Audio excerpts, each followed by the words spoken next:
Creators of lore, thank you for joining me for the origin story of Duskmourn House of Horrors. This one has a fascinating backstory.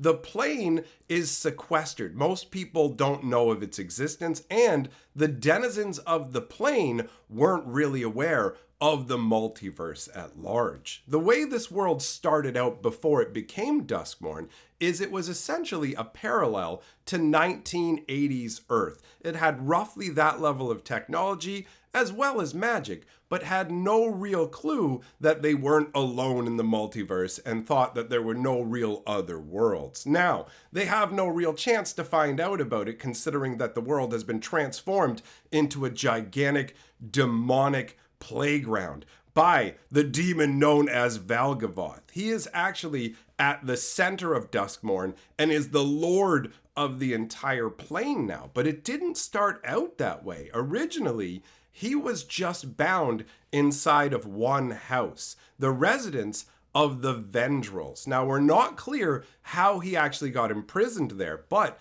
the imprisoning was quite effective because over the years, Valgavoth tried everything that he could to get out of the house, but it never worked. So what he ended up doing instead was insinuating himself into the entire being of the home and then extending the home's influence further and further across the plane until eventually he basically swallowed up the entirety of the world inside this gigantic demonic house. So he took the world of the material and he took the world of demons and fused them together. The spirit world got shoved further and further outwards until it basically encompasses a tiny little bubble around Duskmourn, just pushing out at the edges of the blind eternities. So Duskmourn is all about terror because Valgavoth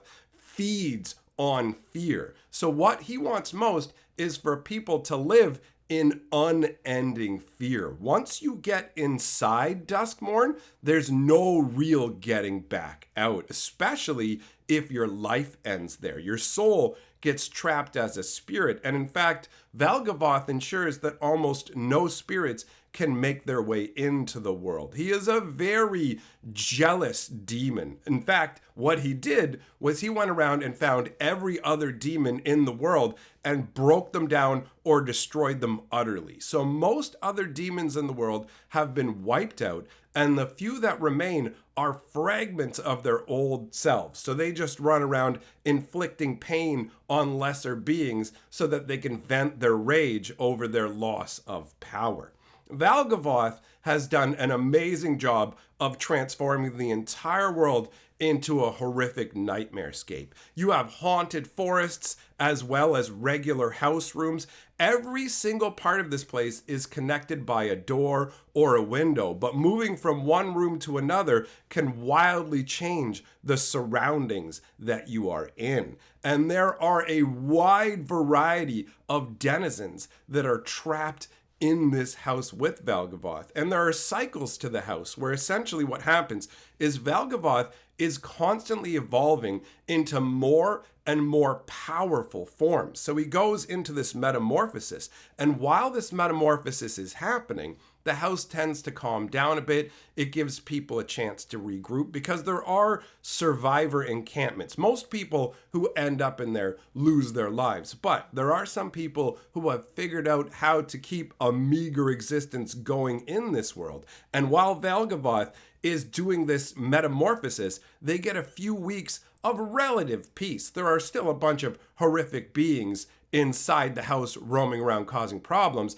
but Valgavoth himself, his ever-present form, is focused on regrowing himself. He lives in the very bottom of the house called the below, which is this tunnel that leads ever downwards and is basically built out of all of his previous forms as he keeps molting out of previous bodies and growing new ones. And every time he finishes, one of these periods of growth and is in his finalized new form, there is a mass of frenetic energy that permeates the entire plane, and it causes all the horrors within the plane to go absolutely mad. It's the most intense time to be in the world. The only thing more intense than that is when Valgavoth specifically chooses somebody in the world and is following them along, amping up their horror, making life worse for them. So there are a whole range of different denizens of the world, and in a future video, we're going to get into more specifics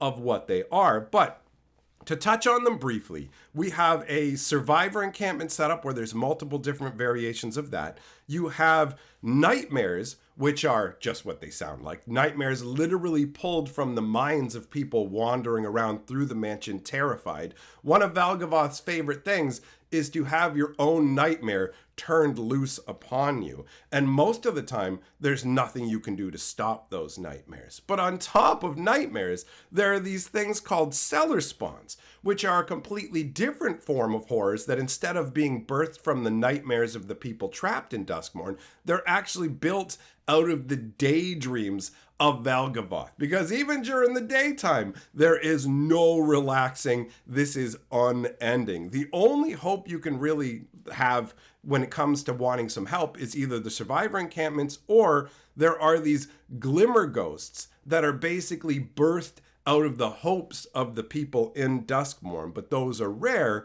because Duskmourn is a very hopeless place. Now, there are some ghosts that have made their way into the world. They found tiny little cracks and managed to slide into Duskmourn. But because of all the different protections that Valgavoth has put on the world to keep people out, it essentially ends up kind of mutating the ghosts. So they're called glitch ghosts. You also have Razorkin, who are individuals who were pulled to cover themselves in tattered rags and essentially go insane, wandering around looking to slaughter other survivors, especially their friends that they came in with. So they'll look at them betrayed. You left me to die. They're almost like berserkers in this world. But what's even crazier than that are the Wicker folk. Some people realized, wait a minute, we can hide ourselves in wooden bodies, and that makes our minds unreachable by the demon. But unfortunately, by making their mind unreachable, they've also made themselves insensate to the world. So they can no longer communicate verbally. They can't really feel anything anymore. So their mind is trapped. They end up going insane, and they turn into kind of parodies of almost scarecrows that wander around ripping people apart. And these basically get really amped up during the time of Valgavoth's transformation. When he comes back out of his metamorphosis, they go absolutely wild. And if that wasn't enough, there's also random toys scattered all over the place that are animate and can basically take you out as well, a la Chucky and other things of that nature. There's gremlins in the house. There are some friends in the form of beasties, which are creatures that just want some love and affection because the world of Duskmourn is dark and scary, and the only place they can get these feelings are from human beings or other sentient individuals that have been pulled into Duskmourn. Now, for a long time, Duskmourn was cut off from the multiverse. Valgavoth always sought to bring new people into the world because he feeds on terror, and ultimately, when you keep people in a state of fear, they're not going to survive. Either their mind's going to give out or their body's just going to give out from the stress of it. So Valgavoth needs an ongoing supply of individuals to feed on, and up until the current time, he was only really able to open a doorway once every couple of years. So for a brief time, he'd be able to open a portal, lure some people into Duskmourn, but then that would slam shut and he'd be sitting there twiddling his thumbs in terms of his ability to bring new people into the world. But now that the omen paths have kind of opened up the multiverse, Valgavoth has way more ability to actually bring individuals in. He can open up doorways in a whole range of locations and tap in to those omen paths. So unwary travelers who might just think, hey, I'm going off on an adventure to another plane, can find themselves in Duskmourn. And while it's easy to get to Duskmourn, getting out is no easy task. This world has some rich lore. So I'm going to cover more of it, some of the locations, and more about all these denizens in an upcoming video. But I was so hyped about the work that Wizards put into the story for this that I figured we would start out here and go from there. I did not want to wait to talk about this. So thanks for coming by and hearing what I had to say about this. Big shout out to the channel's members and patrons. Thank you very much for supporting the channel. And if you like what's going on here and want to support my work, jump on the Patreon or the channel membership. And in the meantime, go enjoy some more magic lore. Because remember, my friends, lore is life.